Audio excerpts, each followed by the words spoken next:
Hello and welcome to I Know Dino. I'm Garrett. And I'm Sabrina. And today, in our 321st episode, we have a bunch of news, including 2 new Ornithischians. Ooh. Yes, very exciting. We don't talk a lot about Ornithischians. Except in this episode. Yeah. Theropods and Saurischians in general, including the sauropods, seem to get all the attention. And we also have an interview with Tara Cooper and Terry O'Neill, who created the documentary Follow the Bones, which is about the history of Pachyrhinosaurus and the namesake lakustai.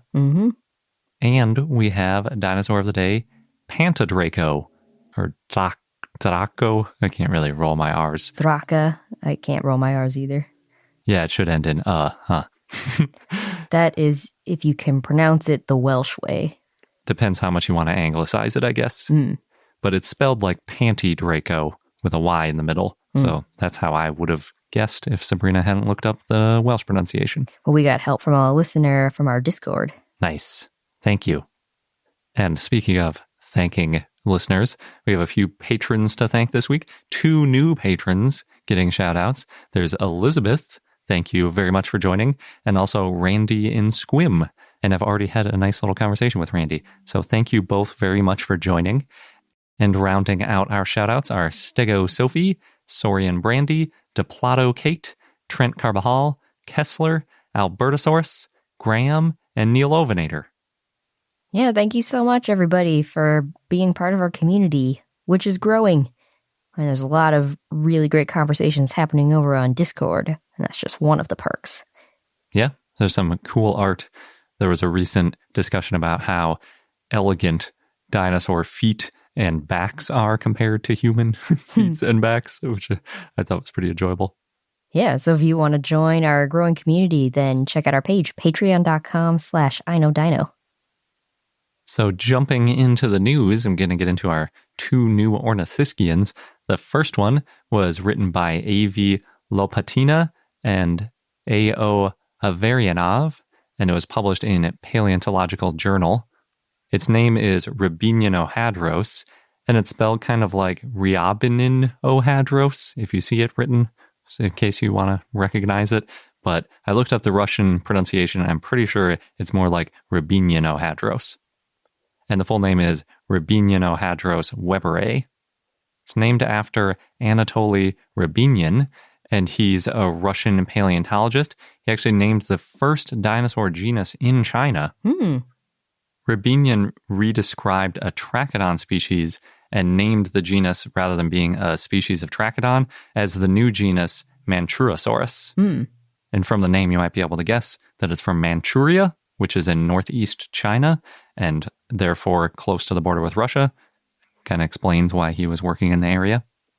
Unfortunately, Rabinin died during the Nazi siege of Leningrad, aka St. Petersburg, and over 1 million Russian civilians were killed from the attacks and starvation of Leningrad. It's considered the most lethal siege in world history. I, again, while reading about this, felt like, man, American history classes leave something to be desired, because I'd never heard of this before, which I'm kind of ashamed of. Well, I'd heard of it. So I guess it depends on the class.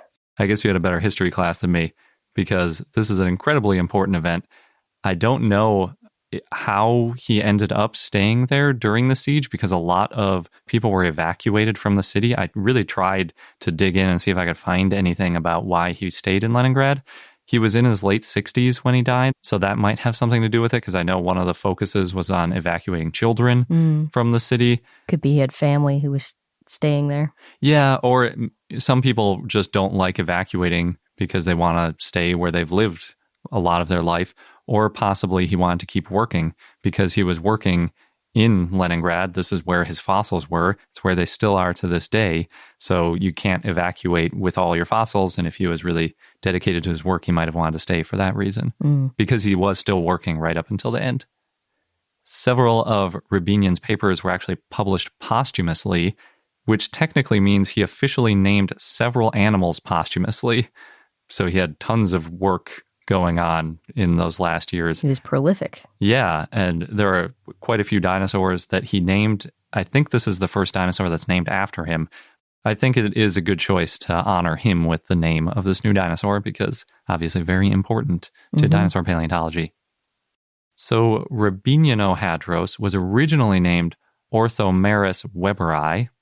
Orthomerus weberi was one of the dinosaurs and animals named by Rabinian posthumously. He named it officially in 1945.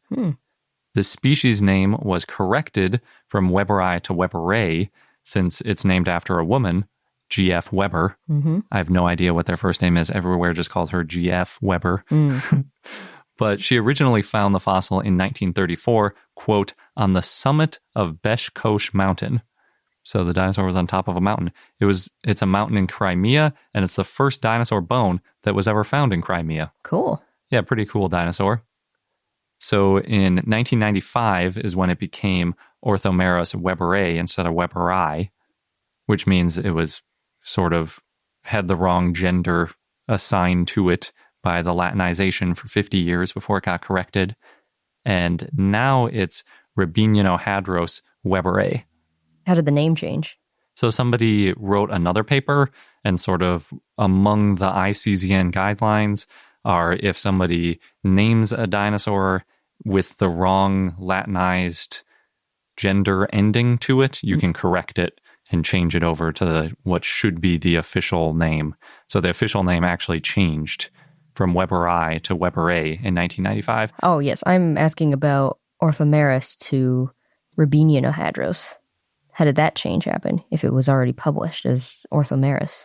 So this is one of those cases just like Brontosaurus, where they decided that it doesn't belong in that genus and it should be in its own genus. Oh, okay. So there are multiple species of Orthomerus. Yeah, the type species is Doloi from 1883.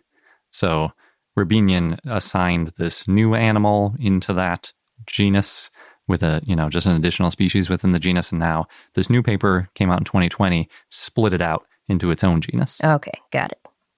Interestingly, in 2015, it was published as Rabininohadros weberi, not weberae, so they were using the outdated species name. But apparently it didn't identify the unique details or diagnostic characters properly. This is the one that was written in Russian. It was kind of two papers that I'm talking about. That one did talk about some unique features of it, but it must have just not been proper enough, I guess. So the ICZN didn't recognize Rabininohadros from that paper. They didn't recognize it until this 2020 paper. But the 2015 paper includes a lot more detail about the bones. It has pictures of it. It has a nice little diagram of the dinosaurs and which bones were in it. Whereas the 2020 paper, although in English, is very brief. It's only like a page and a half. And it's basically like, this is what it's named. Maybe it's whatever needed to happen to make it officially named. They put that in the paper. Yeah, I think so. Over the years, a lot of people have considered Rabininohadros to be just an unidentified hadrosaurid. Others have published referencing Rabininohadros, and then this 2020 paper is meant to sort of clarify that mix-up. I think it's useful to have a name for it because it is in the literature quite a bit, so at least we'll all know what everybody's talking about. Right, and if there's a really good description of it, it doesn't make sense to keep it as this unidentified hadrosaurid. Yeah, exactly. The holotype is not super great.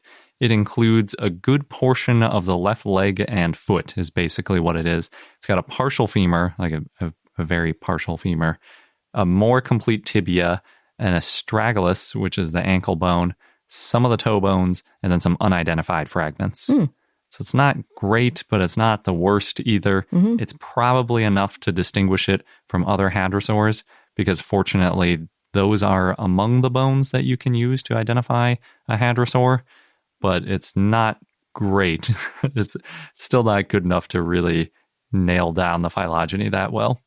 But enough to know it deserves its own genus. I guess. At least that's what several of the recent authors think. But there were some that want to call it just an unknown hadrosaurid, so we'll see. Based on the details of the bones, it's probably not a hadrosaurid or even a hadrosauroid. They put it in the larger group Ankylopalexia. I would probably just call it an ornithopod. In the title of the paper, they refer to it as an iguanodontian. but that whole area of the dinosaur family tree is a little bit dicey. So ornithopod, I think, is a good way to go. I should probably mention, too, that 2015 paper was published by R. Ulansky. The one with all the details. Yes, and it was the first paper that called the dinosaur Rabino-Hadros, but then used the wrong, not properly corrected Latinized species name. Mm. That paper also describes Riabininohadros as relatively slender or a lightweight animal, and they assume that the forelimbs may have been used for swimming and grabbing food, which I thought was kind of weird, but that was in the paper. The femur is about 80 centimeters long or 31 inches if it wasn't as fragmentary as it is, so that's sort of a rough estimate where if you added the missing pieces back, that would give a hip height of about 2.5 meters or 8 feet. And based on similar dinosaurs, it would have been around 7 meters or 23 feet long, making it medium-sized.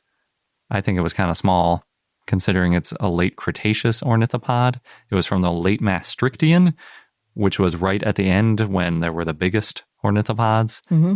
But it was in Crimea, so I don't know if there were other giant animals around or if this was on the larger scale for that area. And like I said before, the fossils are kept at the Central Geological Museum in St. Petersburg. I don't think they're on display, but that's where they are. Cool. The more we learn about and talk about dinosaurs and the history of paleontology, the more I see how dinosaurs are entwined with it. Pretty much everything. Yes. Including just like lots of anthropology and like political stuff and social stuff. Mm-hmm. Other sciences. Yeah. Yeah, and then of course they pop up in literature and media and art, all kinds of things. Yeah. Our other new Ornithischian is Sinankylosaurus. This is one of the few ankylosaur finds from 2020. It was published by Kebai Wang and others in the Geological Bulletin of China, and this one was in Chinese. It was a very translation-filled research that I did for this episode. Mm-hmm. I'm better at translating Chinese than I am at Russian, so at least I had that going for me. That's good. Still not very good, but a little bit better. The name Sinankylosaurus is spelled S-I-N, just like Sino, because Sino is the Latin for Chinese. So there's all sorts of things that are like Sino-Japanese and all sorts of Sino-American. It seems like they're always combined with other countries when I see the word Sino. But the full name is Sinankylosaurus juchungensis. So technically, Sinankylosaurus is Chinese fused lizard, but really it means Chinese Ankylosaurus. It was discovered in 2010, and it was found near Jucheng, Shandong, China. I'm not surprised based on the name that it was found in China and specifically Jucheng. Yeah, exactly. It's a species name. The name is like Chinese Ankylosaurus in Jucheng, and that's where it was found. Mm-hmm. That's basically all you get out of the name. And that it's an ankylosaur, I guess.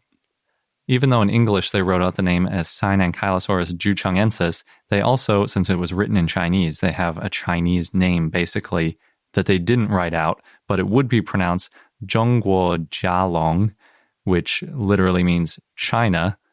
Right, Zhongguo means China. And then Jialong means Ankylosaurus. So it's like China Ankylosaurus, if you wanted to Latinize it that way. Or Chinese Ankylosaurus. There you go, Garrett. Now you know how to say what your favorite dinosaur is in Chinese. I do, yes. I know how to say your favorite dinosaur group too, but that's going to be my fun fact. Because this sent me down a rabbit hole of doing all this translating of different dinosaurs. Was kind of fun. Jucheng, like I said, is in Shandong province in eastern China. It's located basically halfway in between Shanghai and Beijing. The area is full of dinosaur fossils, including Sinoceratops juchungensis. There's another Sino. And also another juchungensis. It's the exact same species name. That's the one that's famous from Jurassic World Fallen Kingdom, the one that licks Owen Grady's face. Oh, yeah, it's a gross scene. Yeah, it also battles the Carnotaurus in a less gross scene, I guess. It was a little bit controversial because they had holes in the frill in the movie, whereas we think it was probably covered in skin in real life. There's also Ischioceratops juchungensis. And then there's the genus Juchung titan. So Jucheng is really getting a strong showing in the dinosaur literature at this point. Lots of dinosaurs found there. Yes. I think Ischioceratops juchengensis is kind of funny because it's named after the ischium, which, as a quick reminder on dinosaurs, is the bone in the hips that points backwards in both Saurischia and Ornithischia. It's the pubis that switches back and forth depending on which group they're in. And in case you're wondering, in our body, the ischia are basically at the bottom of our hips because our hips are weird. They're like all fused together more so than sauropods, so it's kind of hard to identify which bones are where. Sinankylosaurus is known from a near-complete right ilium, which is another bone of the hips. In humans and dinosaurs, the ilia are at the top of the hips. So in us, it's like the big part that sticks out. It's probably what you're talking about if you talk about somebody's hips. It's sort of what gives the profile of our hips if you're looking at somebody. In both humans and dinosaurs, the ilia are the hip bones that surround the sacrum, or the fused vertebrae that go between the hips. Although in ours, it's basically the end of our spine, whereas in dinosaurs, it continues into the tail, obviously. They describe the ilium as well-preserved and nearly complete, but it's just that one partial bone in Sinankylosaurus. There's nothing else. Just one mostly complete hip bone. Oh. But there you go, Garrett. Rabino-Hadros has it beat. Are you just trying to poke at me because I like Ankylosaurus? Is that what this is? No, it's because you were talking about the holotype of Rabino-Hadros only had, the left leg and tibia and some fragments. Yes, so this one is worse. You're right. I think this one's even less likely to hold up to scrutiny than Rabino-Hadros. Unless they find more fossils later and can attribute it. That would definitely help, because in addition to this one only having one bone, it's also bent. It got distorted during fossilization, so it makes it even harder to identify unique features of it, since some of the features are distorted. And they're pretty sure that it was bent during fossilization, and it's not like a natural bend, because they also found a bent hadrosaur bone with it. It's about 65 centimeters or 2 foot 2 inches long. The entire thing, the entire find. That's all there is. And obviously, by the name, they classified Sinankylosaurus within Ankylosauria. They couldn't be any more specific than that. Obviously, there was no club or head or even a single osteoderm found with the dinosaur, so I don't know. I don't think it's going to hold up very long. But they do know a pretty good guesstimate on the age. They give it a range of 73.5 to 77.3 million years ago, which makes Ankylosaurus about 5 to 10 million years younger than Sinankylosaurus. The holotype of Ankylosaurus doesn't have an ilium, so I couldn't compare those directly. I don't know of one that's been found since the holotype either. I don't think there are any referred Ankylosaurus ilia. Edmontonia and Zool also don't have ilia. I think Zool might have one, but it just hasn't been published yet. I'm not sure. Weirdly, there are about a half dozen other ankylosaur ilia from China, though, and they include those in the paper. Something about ilias.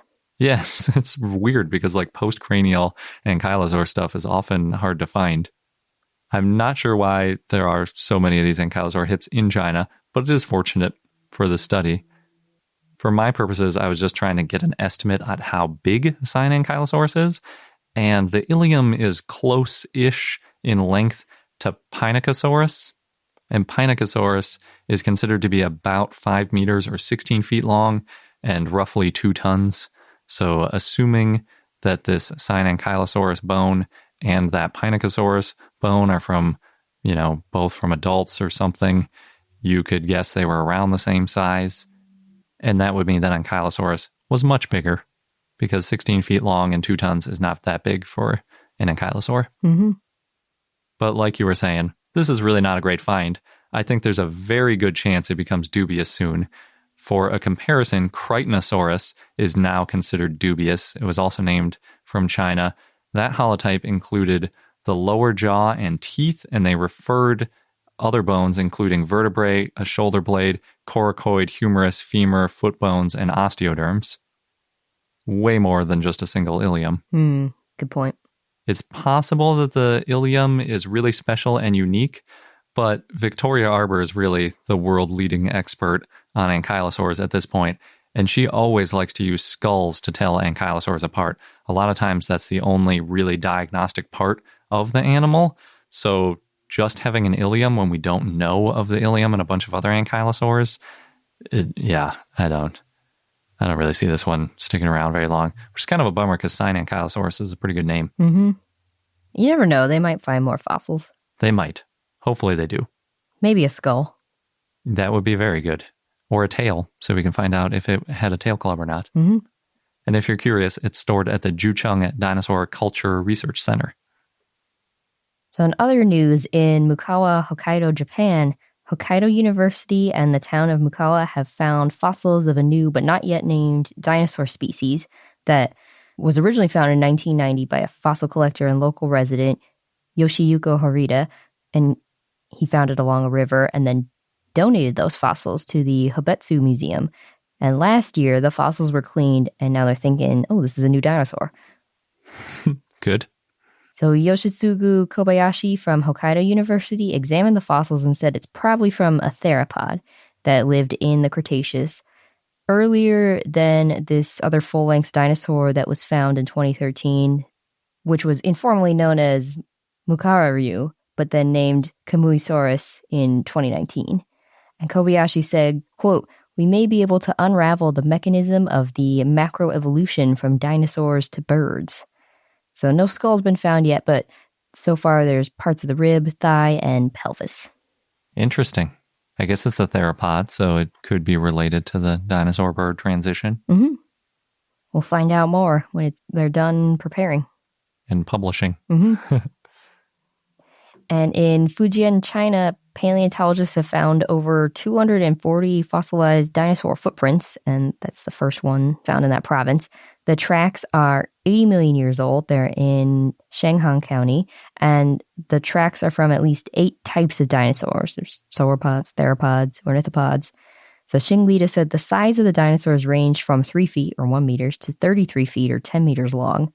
And it looks like the dinosaurs ate and drank along a lake that's based on analysis of the site. So there's long-term plans to find more fossils and preserve them. Only 33 feet long for the sauropods there. That's not so big. Yeah. I'm guessing the 3-foot ones are probably theropods, and the ornithopods are probably in between. Could be some babies, too. That's true. With 240 fossil footprints, it's a pretty good sample there. I hope they find other stuff, too, like coprolites. Yeah. Gut contents? Yeah, gut contents. If they know that they ate and drank along this lake. Yeah. Who knows what else they could find? Yeah, it is kind of a bummer that a lot of times the kind of sediment that preserves footprints doesn't preserve bones all that often. One can hope, Garrett. One can hope. One can. Go ahead, one. So really quick, Scientific American published about how dinosaur discoveries are booming, which we know. But now we've got numbers. So since 1824, 10,851 dinosaur fossils, about 1,000 species, have been documented. 2/3 of those were in North America and Europe. I'm guessing by dinosaur fossils, they mean dinosaur specimens, like skeletons, in other words, because 10,000 dinosaur fossils can practically be in a single bone bed. Oh, that's a good point. Yes, it didn't specify, but you're probably right. So most of these fossils have been found in paleontologists' home countries. They said, quote, "The ease of local fieldwork has led to a concentration of discoveries in well-traveled areas." Again, something we've been seeing a lot, but it's nice to have this documented with some numbers. Mm-hmm. So building local expertise is important for finding more fossils, which we know. We've talked a lot about this on our show. Yes. Yeah, we're always harping about how we need more museums, especially in areas where there are dinosaur discoveries to be made, and hopefully more researchers in those areas too. Mm-hmm. But the good news is there's been more fossil discoveries lately in East Asia and southern South America, which is another thing we probably knew if we went through our show archives. And that's because there's more museums and stuff popping up in those spots? More museums, more paleontologists from these areas too. Nice. So in Niger, the National Museum of Niger is planning on expanding and refurbishing next year. And the current museum has dinosaurs. They also have a zoo with 111 animals, and they have all kinds of exhibits. They've got stuff on nuclear energy, craftwork, history, and more. Wow, that is like the all-in-one museum. Mm-hmm. Museum / zoo / science. Yeah, based on the article about the museum, it sounds like one of their goals is education in many different forms. Yeah. That's pretty epic. I've never heard of a single museum covering those many different topics before. Mm-hmm. They also purposely make it really affordable so anybody can go. Cool. In the UK, the designs for the Mary Anning statue in Lyme Regis have been released, and they show Mary walking with her dog, Trey, and holding a pickaxe and a fossil. I think it's an ammonite. And the sketch is by sculptor Denise Dutton. So far, their campaign's raised about 2/3 of what they need to move forward with the statue. Nice. Mm-hmm. Getting close. Yeah, I think I've heard, didn't you talk about like a kid's book or something that talked about her and her dog? Mm-hmm. There's something about how she would take her dog with her when she was fossil hunting. Yeah, there's a few good books about her. And then last, back over in North America, American football player, the defensive end for the Cleveland Browns, Myles Garrett, is a really big fan of dinosaurs. I think we've talked about that before. Yeah. And his girlfriend got him a Spinosaurus cake for his birthday a few weeks ago. Nice. So she contacted Deb Rogers from Sensational Cakes, who did a bunch of research to make the cake as accurate as possible. For example, making sure the structure on the tail was up to date in terms of, the Spinosaurus tail paper that came out in 2020. Oh, wow. That's really up to date. Yeah. And then they created the structure out of PVC, wire, and plywood. Apparently that part took about 10 hours, and then she took another 32 hours to finish the cake. Is this a really big cake? Yes. Well, it was hard to figure out the scale, but it is bigger than, I think, a normal cake. Bigger than a sheet cake? Yeah. It's made of Madagascar vanilla with chocolate buttercream filling, and the Spinosaurus is also dressed in a football helmet and jersey. And they said that the Spinosaurus also plays defensive end. Of course. What else would a Spinosaurus play? Yeah. Obviously. I guess if it's made out of real nice tasting cake, it probably wasn't that big, because the huge cakes are always made out of Rice Krispie and just like a whole bunch of layers of... It's not like the Ankylosaurus cake that went to the AMNH. The Zool cake? Yeah. And I think I couldn't find any, or I didn't see any, but I think there's pictures of him eating it or slicing into it. I don't know. But it was, it's meant to be eaten. Well, most of it anyway, not the parts made out of wire and plywood. Yeah, don't eat that. Yeah. Or PVC. And now we're going to go on to our interview with Tara and Terry. But before we get into it, I want to give a real quick background on a couple of details, because we sort of just dive into it. The main characters of the documentary are Phil Curry, Ava Kopelhuis, both of whom we have talked to before, and you're probably familiar with their names. The husband-wife team who do all sorts of dinosaur digs around Canada, especially Alberta. There's also Al Lakusta, who found Pachyrhinosaurus along a stream in a riverbed in northern Alberta.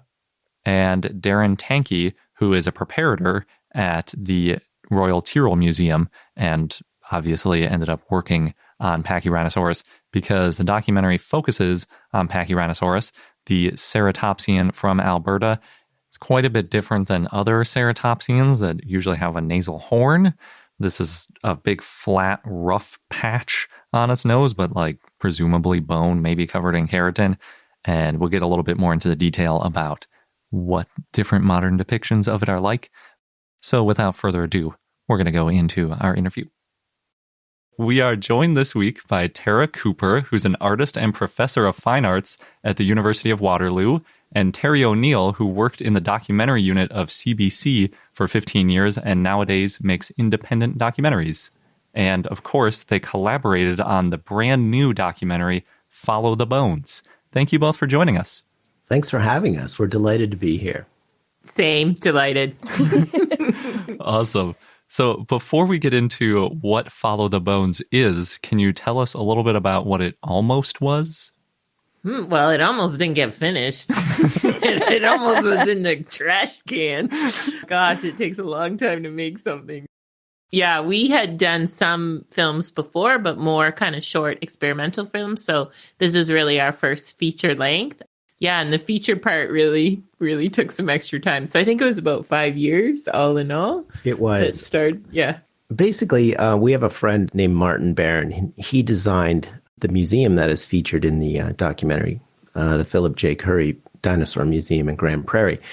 And we were at a barbecue at his place, and he makes like just fantastic barbecue. And he was showing us. He's also super talented architect. Yeah, he's one of those people that are kind of annoying because you're like, oh yeah, he's good cook too. Oh yeah, and, he's nice. Oh, and he's really nice, and he's so talented. And he's very thoughtful. And he's got a full head of hair and super smart. And yeah, but it's good to hang out with those people though. It's true. Plus, he feeds you. Exactly. True. So we were at a barbecue with them, and Martin showed us photos of this building in progress. And we were like, wow, that's really cool looking. And he's like, you think it looks cool? You should hear the story behind it. And then he started telling us the story about Al. And at this point, my career at the CBC was kind of wrapping up. I was in Toronto. Tara was at the University of Waterloo. So Tara was commuting. It wasn't a lot of fun. And so I needed something to do, frankly. So I thought, well, why don't I make a documentary about the design of the museum? And we went there several times, put in the time, put in the effort. I interviewed the exhibit designers. We went to Martin's office in downtown Toronto, beautiful space. And we went to visit Al, and then we went to the bone bed. And then little by little, there's this nagging sort of thing, sort of pulling on your ear at night, where you have a sort of a sense here's a different, I'm just going to mix a lot of analogies. You have this sort of pit in your gut that says you might not be following the right story. So then basically it's just sort of slowly became more about Al. And then we met Al several times, and he said, you should really go see this person and that person and this person. So we started essentially following the bones.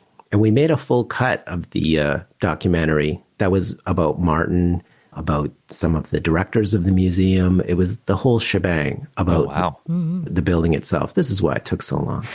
Well, because you made two. That's my excuse. Pretty much, and yeah. I'm sticking with that excuse. I think, too, that when we start, like our background, like Terry actually is trained as an architect. I'm an artist. So our background is more from the fine arts. So we kind of came to it with just an appreciation for the building and the design conceptually first. And then also I have a lot of background in museums, just love museums. So we kind of came at it from that experience and expertise. And to be honest, I'm not going to be really embarrassed for this podcast, but I didn't even really know we had dinosaurs in Canada, which is terrible because it's kind of a big deal, as I found out. So we didn't come at it from the dinosaur, but then as we found out more and more of the stories, and then we got to do the field work, and then,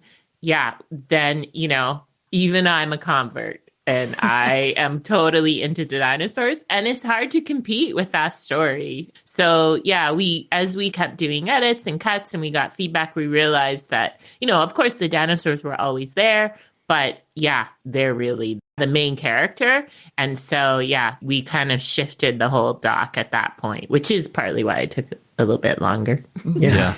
I think you should be forgiven for not knowing there are dinosaurs in Canada because you're coming from near Toronto and there aren't really dinosaurs there. They're over in Alberta mostly. Mm-hmm. So exactly. Yeah, I appreciate that because I'd actually never been to Alberta either. So so it was a big surprise to me, and especially going to the Badlands. I was just like, oh my God, it's like being on the moon or something.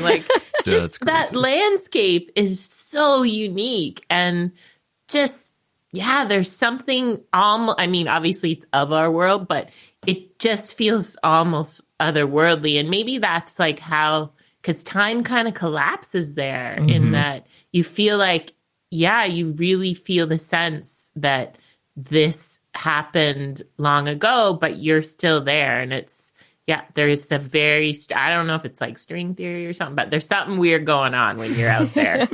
Yeah. How much time did you spend in the field? I met them. Boy, when did I meet them? It was in Grand Prairie, like at the museum. They happened to be there, and they said, "Oh, by the way, we're going to a dig tomorrow. Do you want to join?" And we were actually going to a friend's wedding in upstate New York. We were flying back, and I said, "Tara, I gotta go. You gotta take one for the team and go to the wedding." So like the first one, and I think they were trying to test me. Like they were giving me crazy, not the GPS coordinates, but the scientific ones. So they gave me these like a big long string and said, "Meet us there." So, like I'm driving, it's ranch land mostly. So, how do you get through a herd of cows? I guess the answer is you go slow. And then yeah, it started, basically we were in Grand Prairie because, again, we were focused on the museum at first. So we were, filming the museum, and then we went out to the bone bed there, and then that's where we met Phil. And then, they were super generous right from the get-go, but for sure, going out into the field like Dinosaur Provincial Park, like obviously not everyone gets to do that. So building that kind of relationship and trust took a while, but right away they were, just really generous in terms of the story and being on camera and us filming and that. But we were filming at Grand Prairie, and so we got some footage there. And then, they were like, "Oh, we're on our way to Dinosaur Provincial Park," and that's kind of it in a way, or part of it in terms of dinosaurs. And then when they invited us, Terry's like, "I gotta go," right? Mm-hmm. So I think all in all, maybe we were. Terry was in the field more, but maybe like 2 weeks. So we would just kind of go in for like a couple days and then film and then come back. And then again, it was over, like we probably went back to Alberta over 3 years, which in some ways, seems kind of long. But I remember being like at one point when we were filming, I was like, they're not going to have that much more footage. Like, we're not going to get that. Like, it's so painstaking that I was like, we leave today or tomorrow. Like, let's face it, it's not going to be that different in terms of the film because it takes so long to uncover the bones. So, but we were lucky that we got a few shots that were just golden, kind of the money shot, like the one of them. Well, I shouldn't give it away, but there's one where they're flipping the jacket, which is just like, we were like, oh yeah, that's the money shot. So that's got to be in there. So did you know that was coming? Did they say like, "Oh, we're getting ready to get this fossil out, you should come up," or was it just totally luck? Oh no, I had booked that. That was another trip that I went on my own, and I think Tara was genuinely concerned that I wouldn't make it out alive, but I'm not savvy with the camping. So, I met Eva at the head of the ranch, and then it's about a 5K drive in. And she said, "Don't book a flight right away when you're leaving, because if it rains, you're not coming out of the valley because of the bentonite. It's super, it's bananas how slippery it is." And the first, it was wild. I was like, "So where's the loo?" And they said, "All right, here's a little shovel. Good luck." And a flag. They had a flag, so people, so you knew, like over the hill and around the corner, this is the area. And you see the flag, like don't go that way. There's all kinds of, but and they're so generous with, like I had to bring all my own food and everything, but they did pick me up and drive me in, and that takes a couple of hours out of their dig. Yeah. And that's precious time. Yeah, so. Especially in field, because for them, like, the field season is short, right? Yeah. You can't go all year. So they're kind of preparing all year, thinking about that season and the timing of it. And they integrate like having the students out there and courses and grad students. And so there's just a ton of coordination that happens behind the scenes. So to go and have to get somebody for a couple hours, that's kind of big for them. But then, I was worried about Terry. Also, it's very physical. I don't know if you can tell. I think I mentioned this in the film, but oh my God, they are so fit. Yeah. I'm so, in some ways, I'm a little bit jealous. But so that first time, like, I remember Terry talking about, like, you're hiking, you're walking, and then you're out, and it's, you're exposed, and it's hot, and there's bugs. And so they are, which you wouldn't think of, but paleontologists, man, they're a fit bunch. Yeah. I mean, the first time that I went out there, I did not know that they were flipping I don't even know how to say the word, Pachyrhinosaurus. Am I saying that correctly? Oh, the Pachyrhinosaurus or? That's bingo. Yeah, bravo. So when I didn't know they were flipping that, but like the first time I went there, it's bananas. Like there's the public part of the park, and then there's the private ranches that you have to get permission to, and that's where the quarries are. They're busy, so I'm just tooting around on my own. They're like, don't fall in a sinkhole, don't get bit by a scorpion, watch out for the rattlesnakes, and don't. Oh yeah, there's also quicksand. Yeah, we found out about quicksand after we'd been there for a bit, and then the one paleontologist from Saskatchewan was like, I mean, she had been out in the field and there was quicksand. They went in and she's like, yeah, it's a good thing we were there. They ended up at their waist and then she pulled them out. Oh, man. Just like, I could see why you were worried.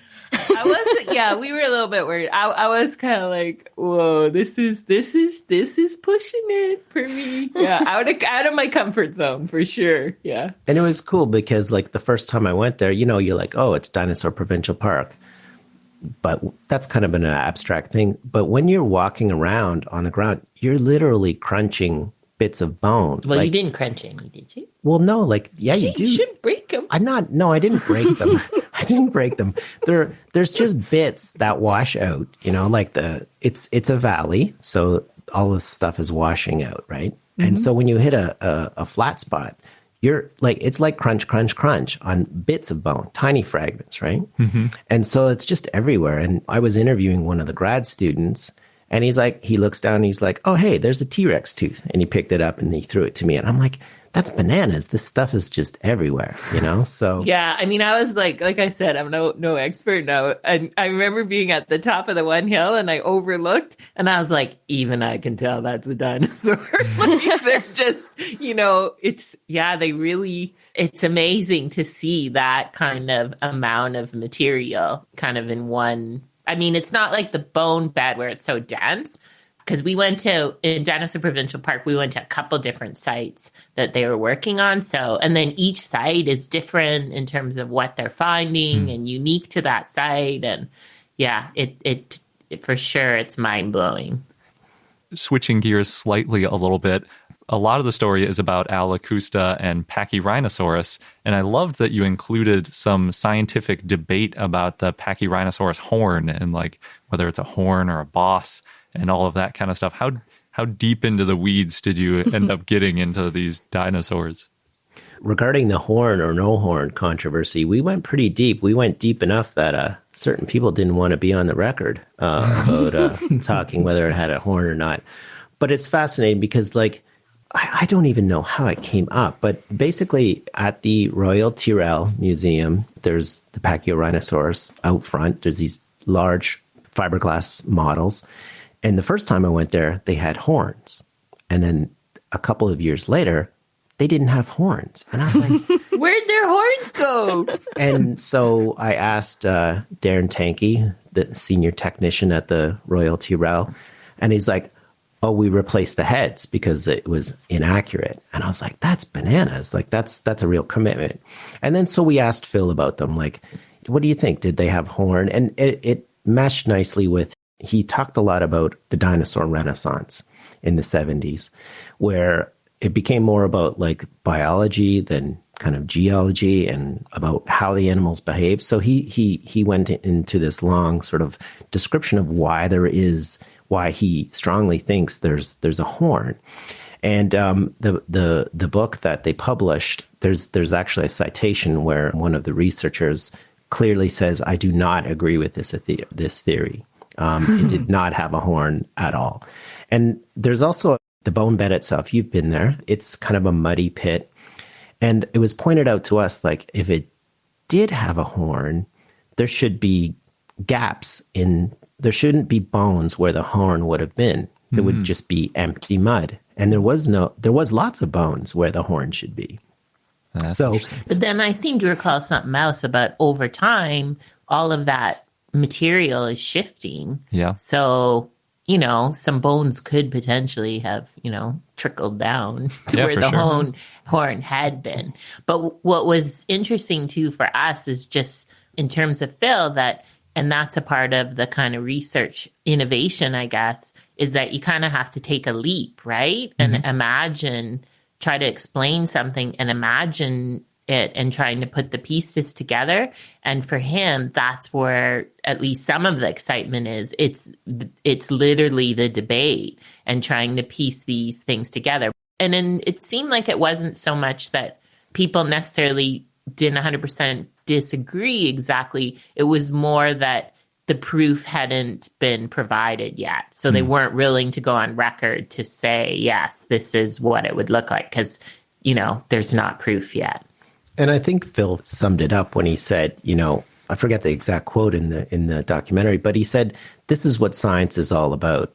And he's like, we're not going to agree on everything, and we're not supposed to agree on everything. That's literally like the profession. That's what science is. So I found that really interesting. And we, when we were having the illustrations done, we included the horn because we're like, well, we're on Team Phil.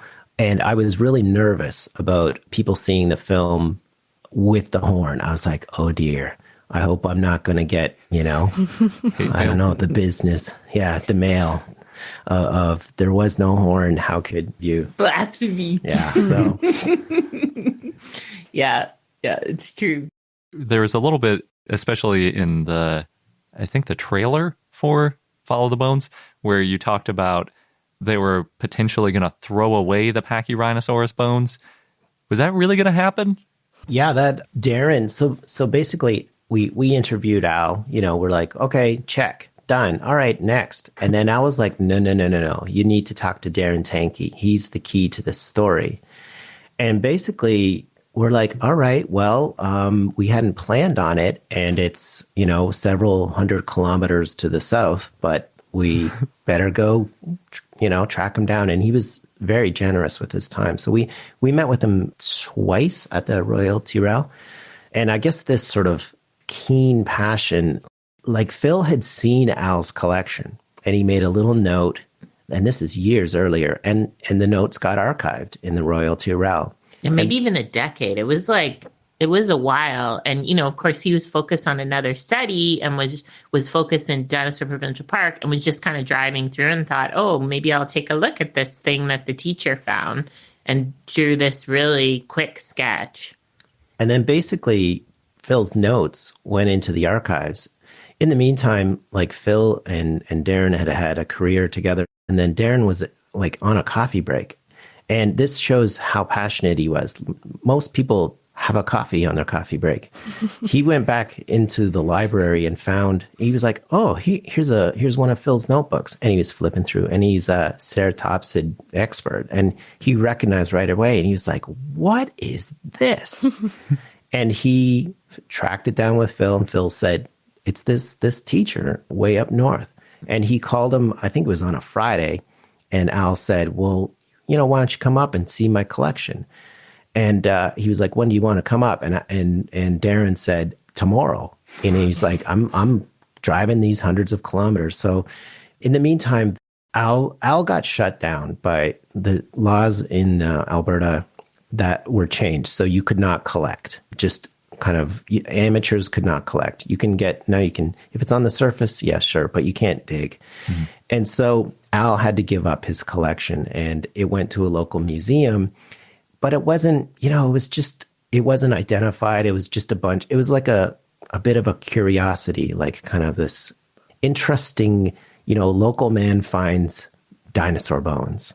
And the museum, it was like a local thing, and the director had died, and it looked like they were going to throw him out. So when Darren heard that, he raced even more towards like the museum, and he found out that they weren't they had found some place to put them. And Al had tons of bones. They were in his basement. It looked hilarious if you see the old photos.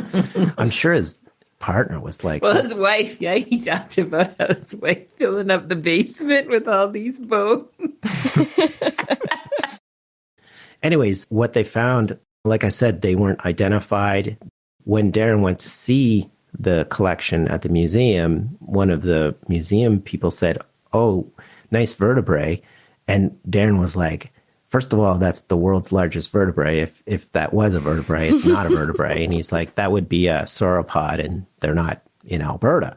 So he knew right away that it was something important. And, it was really Darren's sort of passion to sort of track this story down that, Darren brought it back to Phil. And Phil was the curator of the Tyrrell at the time and said, I think we have something here that's important.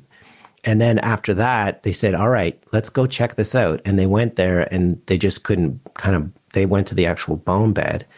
It's just chock-a-block with stuff there. So, well, not stuff, fossils. But they really were, like, they were just kind of sitting there and nobody was doing anything with them. And there was the potential that they were going to be, they were getting rid of them maybe. Like, I don't think it was like they were taking out the keys to the garbage truck and hadn't got that far. But yeah, it definitely was not off the table. Yeah. Anyways, they were super, super friendly. And they really do have this kind of can-do spirit. And I felt that was a big part of why they were able to kind of make the museum happen, because a lot of the people in the community kind of came together. Like, certainly was some kind of grant funding and that, but it was really the locals that came together and made it happen. So that was a surprise, because I do think that's something that's a little bit more distinct to Alberta. So yeah. Mm-hmm. What was the original name of that museum going to be? Do you remember? Oh, it was terrible. The River of Death? The River of Death and Discovery. Al had, yeah, exactly. So, honey, would you like to take the kids to the River of Death and Discovery Museum? How about giving some money to the River of Death and Discovery? Like, no wonder they were having trouble. So, Al, there was like a little group of them that were trying to get it going. And, as it got further along, someone had the bright idea of like, hey, why don't we ask Phil if he would essentially lend his name to it? And it's a little weird, right? Because usually like the Tyrrell, that person has passed and Phil's still kicking. So, and it's also like, Phil's a very humble person. Yeah. Mm-hmm. And so you have your name plastered on the side of the road. It's a little weird, right? But he was like, you know what? I might be a little uncomfortable with being like in the spotlight so much, but if it'll help you raise funds, I'll do it. Mm-hmm. So that's how the name came about. And it worked. Yeah, exactly. Yeah, I was there at the opening of the museum and I was trying to get an interview. I couldn't get to him. He was thronged, So that was kind of sweet. Yeah. Yeah, he is definitely one of our favorite paleontologists. He's so genuine and nice. And I think everybody was just like, he deserves to have a museum named after him for sure. Mm-hmm. Especially, Totally. I didn't even know this story about how he was involved with that area specifically and sort of saving some of the paleontology. Yeah, so it makes even more sense. Yeah. Yeah. There's a segment in Follow the Bones towards the end that's all illustrated, which was gorgeous. I really enjoyed that part. Did you to do that, or how did you come up with this segment? When I worked at the CBC, we would often do recreations in documentaries. So I would essentially work with illustrators. And so my friend who was, a great illustrator, he couldn't do it at the time, but he said, hey, how about this guy, Kagan McLeod? And Kagan was like, I was like, hey, Kagan, I really like your style. Are you interested in this job? And he was like, I do not draw dinosaurs. And I said, we can wing it. And, I was trying to make him feel good. In truth, we actually went back and forth with Darren several times on the anatomy. Mm-hmm. And, Darren would say, tweak this, change this. One of the, I think, issues we had is they're a little shrink wrapped, and that's changed in the last few years. The dinos are getting chubbier. Mm-hmm. But even with the T-Rex, like when Kagan first did the illustration, it didn't have lips. And I was like, I think we might need to throw some lips on there. And he was like, it looks silly. And I was like, well, we're going to have to go with that. And yeah, like I think it was a fun little segment of illustrating one of the possible ways that the bone bed could have formed. Yeah, I think you did a good job. Thanks. Mm-hmm. Yeah, and then Terry did the animation. So Keegan did all the illustrations, and then Terry animated them. Oh, nice. Oh, wow. Yeah. I was going to say, too, for T-Rex, you'll never make everybody happy. Exactly. It's literally impossible because there's some people that are fervently like, it definitely had lips, it had feathers, etc. And people are like, no, it definitely didn't have. And then, like, no matter which way you do it, one of the groups is going to be upset with you. Yeah, exactly. And I think, comes back to what Phil was saying, this debate, it's not personal. It's part of the joy of science. And it's also part of kind of the joy of living, like you get to have these great conversations with people. You might not agree with what they're saying, but that's the fun in life, to sort of say, what do you think? I don't know. Maybe it did, and maybe it didn't. And there's evidence for this. And so, I think, if one thing we wanted to capture was kind of the joy of the discovery, but also like just the way, like this group, Eva, Phil, Darren, and Al, like they shared this sort of passion, and kind of luck brought them together. And, they ended up making something that will be remembered and other people can learn from, and then also get excited about and have their own careers, like kids growing up and stuff like that. And even Phil said, look, I don't necessarily want these kids to be paleontologists. I want them to be passionate about science. And that's what kind of really it comes down to. And that's why he's so generous with his time. I think he sees science communication as part of his job. Yeah. Mm-hmm. And I remember talking to him too about, like, I'm a big fan of murder mysteries. And when he was talking about the story in Grand Prairie, and I was like, it's kind of like a murder mystery a bit, because you're trying to figure out like what happened to them and why did they all die in this one particular thing. And and he was like, you're exactly right. There is this kind of forensic element that you're trying to piece together the story of kind of what happened. Mm-hmm. Yeah, so I thought that was a nice link for me. Yeah, definitely. Mm-hmm. Like an ultimate cold case. Exact. Oh my gosh, that's so good. That's a good name for a film, actually. The ultimate cold case, and then the dinosaur could come in.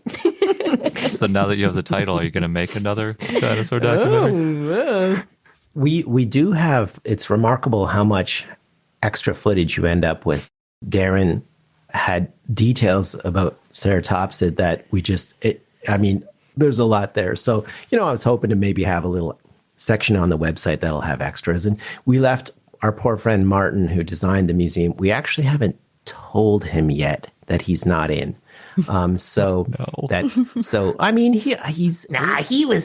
we could cut it from the beginning. He was kind of like, I think it's hard to be on camera. Yeah, he was sheepish about being on camera. He was like, well, I lost 10 pounds since that shoot. Do you want to come back? And we're like, He did not say that. He said it to me.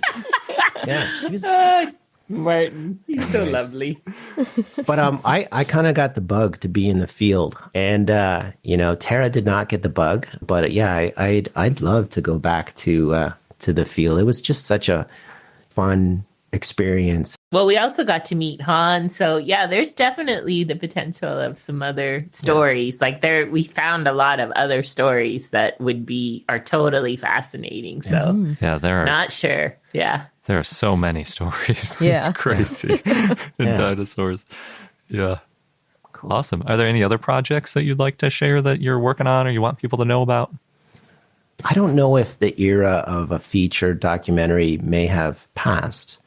And I think, podcasts are such a vibrant medium. There's something magical about podcasts when, you can, I don't know, do the dishes. It doesn't demand maybe 100% of your time. And so I think if I was to do, if we were to do another story about dinosaurs, we would keep them shorter, maybe, Now, that being said, I tried so hard to get this under 40 minutes.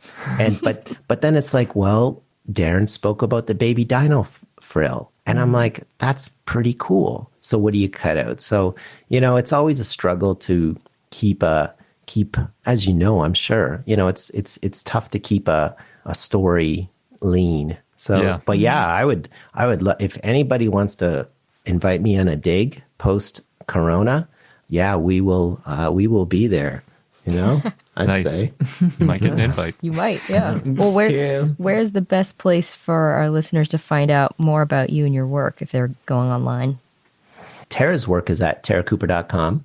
The film itself is at followthebones.com, and there's a few extras there. There's some photos that we took, and I'll load up a few more. There's a little preliminary sketch that we sent to Darren, and he was like, "Did you base this on that little toy?" And I was like, maybe. And he's like, "That toy is terrible." So there's a few of the swings and a miss on the website. So yeah, I'd say check out followthebones.com. Awesome. Cool. Yeah. Well, thank you so much for joining us. That it's such a great film, and we're definitely going to do a watch party with our listeners one of these days because we want to appreciate it with more dinosaur enthusiasts. I think more people need to see it. And yeah, just thank you so much for joining us. And if you ever make anything else or want to talk about dinosaurs again, please come back. Cool. Thanks for having us. We really appreciate it. We're fans of the show. And like I said, you two have very soothing voices. Thank you. Thank you. It's downright thanks so therapeutic. much. It's been really fun. Thanks again, Tara and Terry. We had a really great time chatting with you and learning more about the documentary, the stories behind it. And now on to our dinosaur of the day, Panta Draco, which I am not pronouncing correctly because I cannot roll my R's. Anyway, it's a request from DC Cassandra via our Patreon and Discord. And thank you to Weiser, another patron on Discord, for the Welsh pronunciation guide, because this dinosaur was found in Wales. I think another way to say this name could be Panta Draco, because there are a lot of dinosaur names that end in Draco, and based on other guides, I've seen it pronounced that way. Depends how Welsh you want to make it. Yes. So Panta Draco was a basal sauropodomorph that lived in the late Triassic in what is now Wales, in the Vale of Glamorgan, and descriptions of it are based on multiple individuals. The holotype skull was pretty crushed and disarticulated. Panta Draco was gracile. It had a long neck, a long tail that was broad at the hip, and the tail tapered at the end. And it's estimated to be between 9 and 10 feet, or about 3 meters long as an adult, and estimated to weigh about 110 pounds or 50 kilograms. There are other estimates, though, that it was 4.9 feet or 1.5 meters long. The reason for this smaller estimate is that there's a little bit of debate whether or not this individual that's been found was a juvenile or an island dwarf, and that's partly based on a study of the fauna and finding that the habitat may not have been able to support much larger herbivores. Oh, interesting. However, Peter Galton and Kenneth Kermack said that the specimen had signs of being a juvenile, like the skull bones were not fully fused, it had this slender form, the head was too large for its neck, it had a short high snout and a low tooth count. Sounds a lot like a baby. Yeah, but the nasal bones are fused, and that's unusual for juveniles, so maybe that's a distinct characteristic of Panta Draco. Yeah, we know there's a lot of developmental plasticity in dinosaurs too, where some of them fuse different parts at different phases, sometimes even within the same dinosaur. Mm-hmm. The skeletal reconstructions of Panta Draco can show it either being more bipedal or more quadrupedal, and that's depending on whether the back of part of the body is enlarged or not to match the size of the front of the body. So Kenneth Kermack showed it being more bipedal in 1984, and then Adam Yates had it as more quadrupedal in 2003. So we don't have a front and back of the same individual. So we just have to kind of guess. Yeah, only a partial skeleton's been found. The forelimbs of Panta Draco were shorter than the hind limbs, and it could grasp with its forelimbs. Panta Draco also had a pointed head and a large thumb claw, which may have been for defense or to gather food. So it's a really early sauropodomorph then. Oh, you did say Triassic. That makes sense that its hands could still grasp. Mm-hmm. Yeah, it was probably omnivorous. It had a strong jaw and triangular teeth. So the type and only species is Panta Draco caudicus. There was a partial, probably juvenile skeleton found, and the specimen was found in 1952 by Kenneth Kermack and Pamela Robinson in an underground limestone cave fissure. Ooh, that sounds exciting. Yeah. Maybe a little Spelunking. dangerous, yeah. Adam Yates originally named it Thecodontosaurus caudicus in 2003, and that's based on specimen BMNHP24, which included the skull, partial jawbone, vertebrae, incomplete right pelvic bone, and partial forelimbs. And Thecodontosaurus was an existing genus. That was another one where they assigned this new find to a new species, but in an existing genus. Mm-hmm. And then Peter Galton, Adam Yates, and Kenneth Carmack named it, or renamed it, to the new genus Panta Draco in 2007. So the genus name is after the Pantaphonon quarry where it was found, and Pantaphonon is a small village, and the quarry is at the base of a mountain between two rivers. And the quarry name means dry valley. And if you hear Pantaphonon, you will have no idea how to spell it because it's Welsh. It's crazy hard to spell. Unless you know Welsh. Yes. There are 2 Y's and a double F and a double N. Those are your clues. Well, there's 4 N's total. Yes, it's quite a word. Yes. So the full genus name, Panta Draco, means dry valley dragon. Yeah, it's a pretty cool meaning. Mm-hmm. And the species name, caudicus, means fallen and refers to the assumption that the holotype fell into this fissure, the quarry, and then died there. Interesting assumption. There were a lot of flash thunderstorms in the area, which often drowned smaller animals and washed them into the limestone cracks. So they think that's what happened with this Panta Draco, which got swept away. And another reason they think it's a juvenile, because the adults would have been too big to go into the cracks. Interesting. I've never heard of that way to get fossilized before. It's a long list of ways to get fossilized. Yeah. In the 2007 paper about it, they wrote in the etymology it was a, quote, fabulous lizard-like animal, which I really enjoyed. Apparently, Adam Yates got flack for the name Panta Draco because, based on the way it is written. Yeah, it's spelled Panty Draco, so it looks like Panty Draco. Yes. He had wanted to call it Cambrambulus, Welsh wanderer, and I'm not sure if that's the correct pronunciation. It's impossible to say 3 times fast. Cambrambulus. Nope. Impossible for you, at least. I don't know about other people. Cambrium. It's tricky. But anyway, the co-author Peter Galton had already suggested Panta Draco, so they went with that. It's one of the most basal sauropodomorphs known from Europe, along with Thecodontosaurus antiquus. And Thecodontosaurus was the 4th dinosaur named, and the first sauropod named. Ah, you should really like that one. Yeah. Is it a true sauropod or is it a sauropodomorph? Yeah, it's a sauropodomorph. We'll take it. It was described in 1836 and 1840. In 2020, Antonio Bellel, Emily Rayfield, and Michael Benton wrote that Panta Draco may not be a valid taxon and that it might be a juvenile Thecodontosaurus antiquus instead. They compared Thecodontosaurus material found at a site in Tytherton, England, and they found anatomical similarities like the teeth with deep straight roots and other similarities in the skull. And they also found characteristics that made Panta Draco distinct didn't apply, like the medial tuberosity of the humerus, so this is rounded prominence where the muscle attaches. They said this had been worn away on most Thecodontosaurus and Panta Draco specimens, including their specimen from England. They also found that phylogenetically, Thecodontosaurus and Panta Draco were consistently considered to be sister taxon, or Panta Draco was found to be in a clade that included Thecodontosaurus and more derived sauropodomorphs. So they said this could mean that Panta Draco and Thecodontosaurus were actually in the same taxon, or the only reason that Panta Draco could be considered more basal was because some of the characters that were assigned to it were because it was a juvenile. More than 800 animals have been found in the same rocks as Panta Draco, and most of them were small reptiles. Actually, only 2% were from Panta Draco. It's the exact opposite of a bone bed. Yeah, well, depends how you define a bone bed. If it's a dinosaur bone bed, then yeah. True, yeah. So Panta Draco is probably one of the biggest animals in the area, along with the crocodilomorph Terrestrasuchus. That's a fun name. Haven't heard that one. Yeah. I guess it's a terrestrial crocodilomorph. Probably.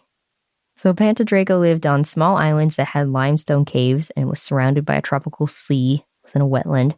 There were potentially frequent forest fires. You can see Panta Draco fossils at the Natural History Museum in Tring, Hertfordshire in the UK, which is unfortunately currently closed due to COVID. And our fun fact of the day is some of the fun I had with Google Translate giving enjoyable transliterations of dinosaurs in Chinese. So one of the dinosaurs was translated as mouth-mouthed dragons. Oh. But that's because it missed the character that means duck. So it was supposed to be duck-mouthed dragon. All right. Could you guess what a duck-mouthed dragon would be? Oh, like duck-billed. Yeah, exactly. Hadrosaur. Okay. Yep. There's also horned dragons. That one's pretty obvious. Ceratopsians. Yep. The next one was my all-time favorite. Egg-thirsting dragons. Is that oviraptorids? Yeah. More accurately, actually, I think is egg-stealing dragon, because the word in Chinese that they Google translated as thirsting more typically means stealing. So I don't know why. Maybe because it's an egg. So they figured you would thirst for an egg, not want to steal an egg. But yeah, egg-thirsting dragons. It translated Tyrannosaurs properly, which I thought was pretty impressive. Mm-hmm. But the Chinese name for Tyrannosaurs is Baolonglei. And Bao means either sudden and violent, or cruel, savage, fierce, or short-tempered, which I think are all really fun ways to describe a Tyrannosaur. Mm-hmm. Like a sudden and violent dragon is Yeah. one way to translate that. I think that's pretty fun. That's how we depict them in Land Before Time and other movies. Exactly. And that one seemed to be the only one that was very different than the English translation. Usually it seems like they either went with a literal translation like egg thief, or they went with a similar description like duck-billed and then translated that. Mm-hmm. No kings here. No. Or tyrants. Well, tyrants can be sometimes cruel and... Yeah, short-tempered, I Yeah. suppose. What do you think the lizard-foot dragon was? Well, I think we know based on how you're looking at me. Sauropod? Yes. And that's another one of those sort of literal translations. Sauro is lizard, pod is foot, so they went with lizard foot, and there you go. But the best one definitely is what is literally translated as the first place or alpha dragon. Do you know what that one's going to be? Is it a specific species? These are all groups. So they have lay at the end, and that means like the category of the animal. Okay. So we've done Hadrosaur, we've done Ceratopsians, Oviraptor, Tyrannosaur. Tyrannosaur, Sauropod. What are we missing? I think you know. It's an Ankylosaur, obviously. Oh, of course. Oh, I just love that it's the first place or the alpha dragon, because obviously Ankylosaurs are the best. But the character that they use for the beginning of Ankylosaur can also refer to a shell or carapace, like a turtle shell or armor. But I'd like to think that they're not translating it as armored dragon, but instead translating it as the alpha dragon or the best dragon. Either way, it's better than lizardfoot dragon. Shots fired. They don't even have lizard feet. It's not a good name. But it's a great animal, or group of animals. This is true. Yeah, because they all have lay at the end, which I didn't see elsewhere. I was trying to see if this meant like sauropodomorph or if it meant like sauropods or what group exactly it was. But they used the same character at the end of all of these different dinosaur names, and I couldn't find which level of classification it was. My best guess is that it's like when we use it a little bit informally, and we just say sauropods or Tyrannosaurs. Exactly, and you can't tell if we're talking about Tyrannosaurinae or Tyrannosauridae or Tyrannosauroidea or whatever. I think that's what they're going for. The more you know. Yep. Just keep in mind, first place dragon. Ankylosaurus. There's other things worth knowing. Other things worth knowing. It's a good defense. And that wraps up this episode of I Know Dino. Thanks for listening. Don't forget to subscribe to us in your favorite podcast app so you don't miss out on any new episodes. And join our community, patreon.com/I Know Dino. Thanks again, and until next time.